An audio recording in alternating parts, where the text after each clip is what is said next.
Three high-ranking mobsters walk into a Brooklyn nightclub, expecting peace. Minutes later, they're dead.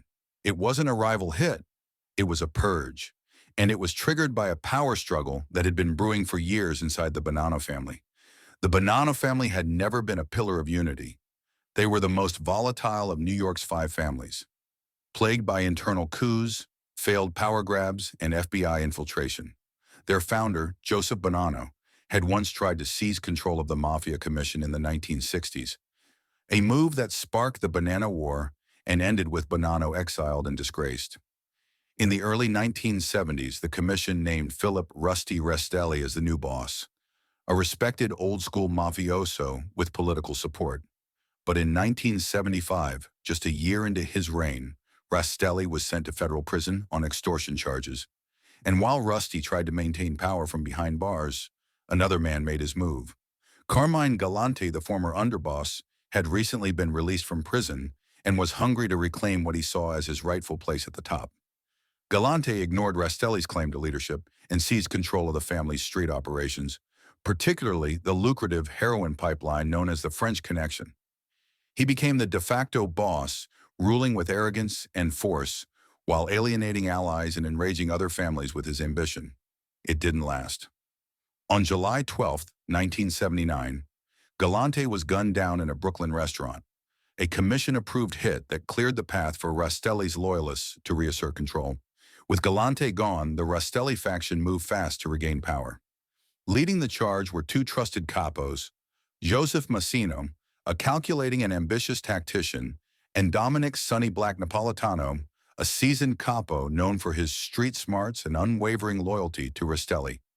They were determined to bring the family back under control, but not everyone agreed. By 1981, the Bonannos were on the edge of another civil war. A powerful rebel faction, quietly backed by the Genovese family, was preparing to overthrow Rastelli's regime and install new leadership. At the center of the rebellion were three influential capos: Alphonse, Sonny Red, Indelicato, Philip "Philly Lucky" Giacconi, and Dominic "Big Trin" Trinchera. These men believed Rastelli's time was up. They saw Massino and Sonny Black as weak, self-serving, and dangerous to the family's future, and they were preparing to strike first. While this internal war brewed, another threat was quietly working its way toward the surface. Since 1976, FBI agent Joseph Pistone, under the alias Donnie Brasco, had been infiltrating the Bonanno family, gaining trust, earning respect, and climbing the ranks. By early 1981, he was working directly under Sonny Black and on the verge of becoming a made man. The family was fractured, their leadership was contested, and they were unknowingly letting an FBI agent sit at the table. As tensions rose, the rebel faction began organizing secret meetings and sounding out support from other crews. They wanted Massino out, Sonny Black dead, Rastelli gone. But Massino got wind of the plot. He didn't hesitate. Instead of waiting to be attacked, he made a bold decision: strike first. He arranged a peace sit-down at the 2020 nightclub in Brooklyn, a trap disguised as diplomacy. The date was May 5, 1981. That night, Sonny Red, Philly Lucky, and Big Trin arrived unarmed, expecting to negotiate. Inside the club, waiting in the shadows, were Joe Massino's hit team, including Vito Rizzuto, a feared enforcer from the Montreal Mafia. What followed was chaotic and brutal. The three capos were gunned down and their bodies vanished, buried in secret in an empty lot in Ozone Park, Queens. Only one man escaped: Bruno Indelicato, Sonny Red's son, who had missed the meeting. Shortly after the hit, Donnie Brasco was handed a test of loyalty: kill Bruno. It was the final step before being inducted into the Mafia. But the FBI pulled Pistone out, ending a 6-year undercover operation and exposing the family to a public humiliation like never before.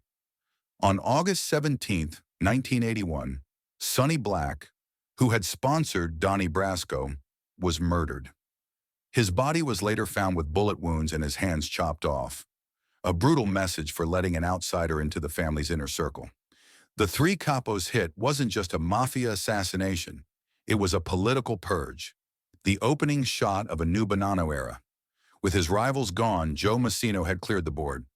Rastelli remained boss in name, but Massino was now pulling the strings. The Bonannos weren't unified, but they were quiet. And in the Mafia, sometimes silence means victory. But this wasn't a decision Massino made alone. In part two, we go behind the scenes, into the commission boardrooms, the failed peace meetings, and the whispered approvals that paved the way for murder. Because before the bullets flew, there were warnings, there were rules, and then there was a quiet nod from the top. Do what you have to do.